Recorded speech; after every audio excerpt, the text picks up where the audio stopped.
Welcome back, folks. Sheepdog Smokey here, and it's more of the same.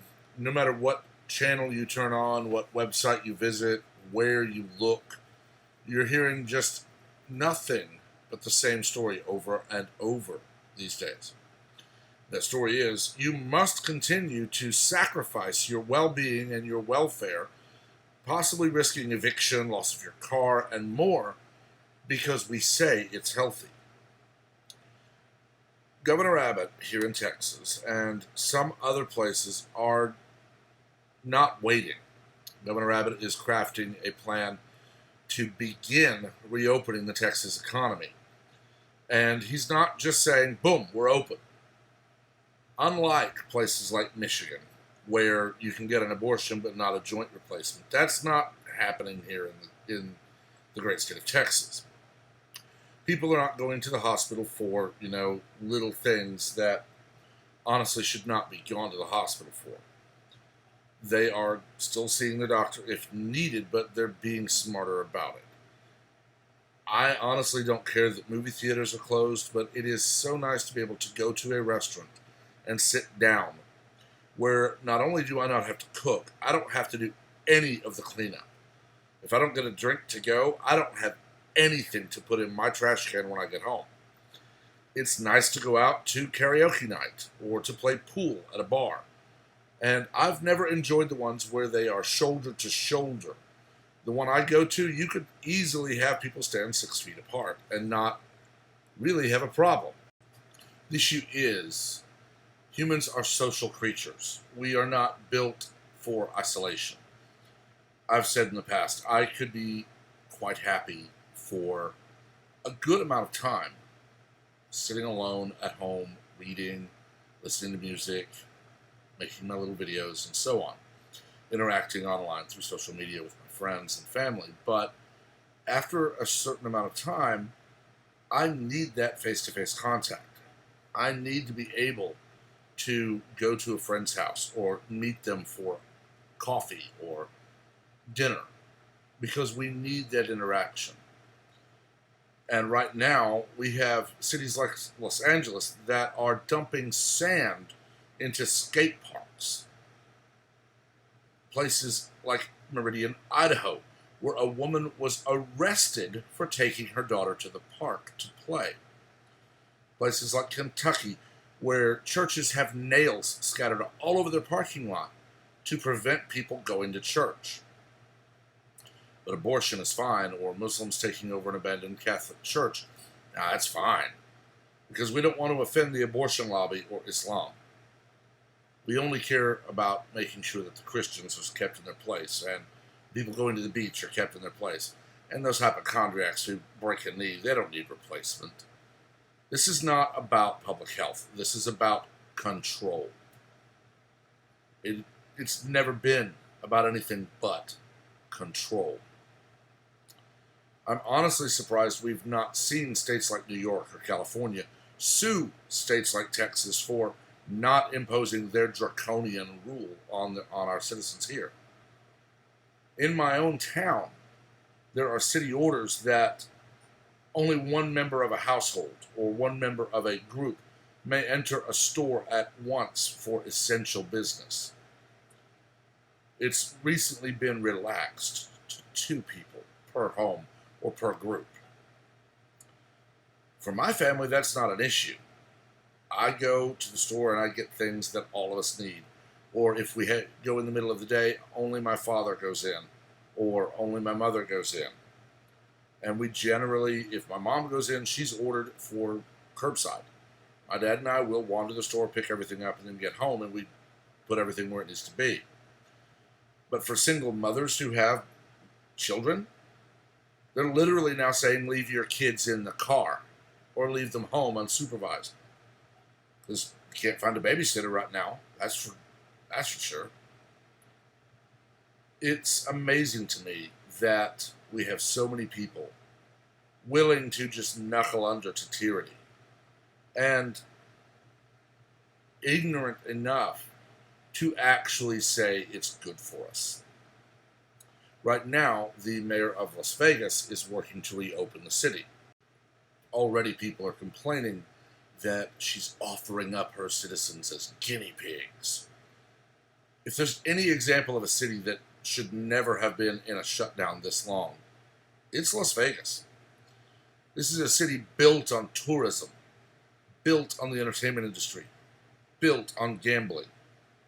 Yeah, there are restaurants and there are gun stores and jewelry stores and car washes and things like that. But I would dare say probably 70% of the economy in Las Vegas is from the Las Vegas Strip. Because people come in to gamble. Right now, how many people are out of work, unable to work from home because of the shutdown? The photos I saw not long ago of an abandoned Las Vegas Strip are astounding. I don't gamble much. I buy a lottery ticket here and there. That's about it. I'll play poker with friends. Last time I went to the casino, I won a good bit of money, and I've never gone back, because if I do go back to Las Vegas, I will lose far more than I've ever won. I don't like crowds now. I've been a firefighter since that trip. I don't like crowds. I don't like shoulder to shoulder packed in areas, because I start thinking if something goes wrong, we have trampled people here.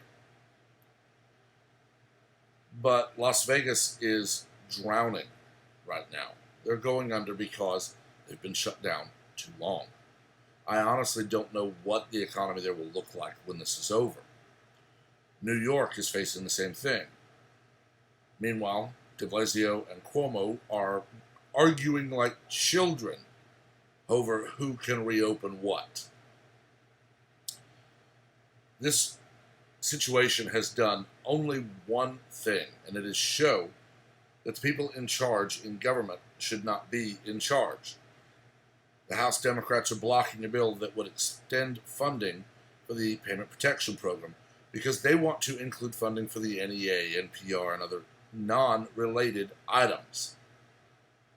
We have governors and mayors all over the country that are imposing such rules as, if you leave your house, we will find you. The mayor of Los Angeles said 99.99% are complying, and they're going to track down that remaining 0.01% using drones, cell phone data, and traffic patterns. So they're going to track you. If you leave the house when you're not authorized to, they will track you down.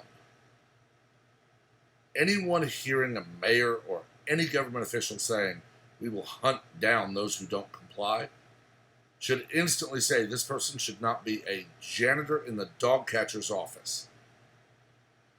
Instead, thanks to decades of indoctrination and horrific education, we have people who actually believe that that's okay to do. They don't know the truth that in 1939 in Germany, Hitler started very slowly. He didn't lock the country down. He locked down certain parts of society, ultimately tracking down, arresting, and shipping millions of people, mostly Jews and Gypsies, although there were others, to concentration camps to be killed. If the mayor of Los Angeles said, we're going to put everyone who doesn't obey the stay-at-home order into whatever it is their football field is named, and lock the doors so they can't get out, they'd cheer.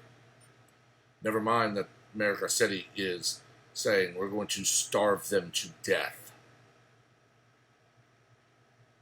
while we're also releasing people from prison because of the virus.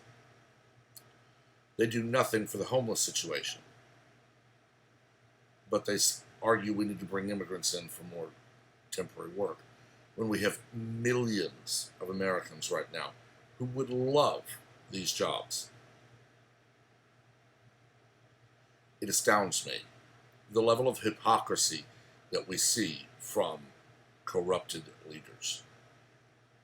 I've said for years, if you actually want to be a politician, you should be forever disbarred and blocked from anything to do with politics, even the study of it.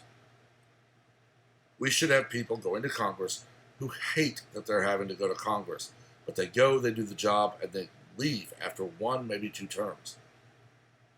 We need the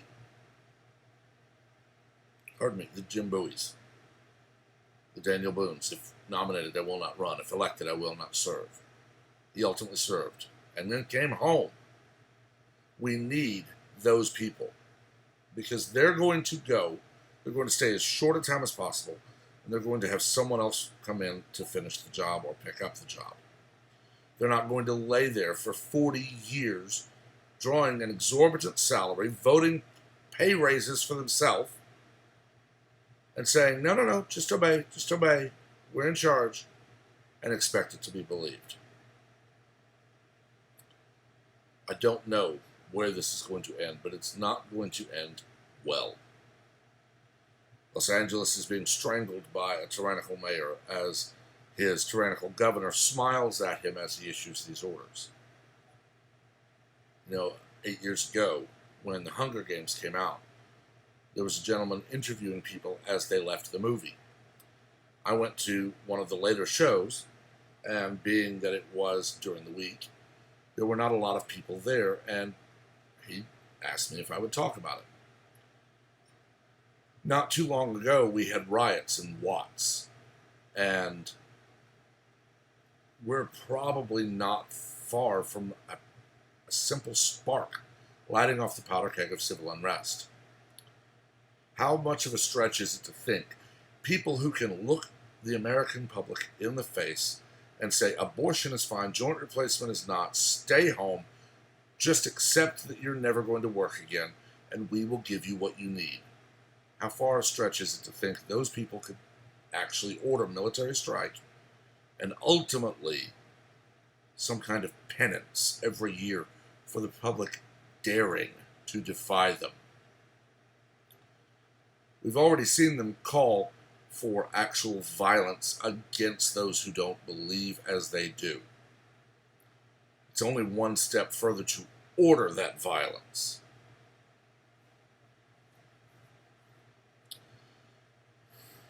I don't know where this is going. I don't know where it's going to end. But if it doesn't begin to unravel and end soon, it will end horribly. And those in government will crow. See, we told you it was bad. We told you it was bad to defy us and not sit in your home and starve. And then they will go further and further until we're living in a society that Soviet Russia would be horrified by.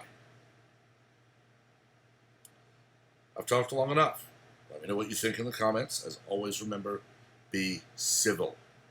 We're not here to scream, yell, and insult each other. We're here to talk, debate, and discuss. Please also remember to like each other's video to widen the conversation, as well as to subscribe and turn on notifications so that you're the first to know of all new content as it arrives.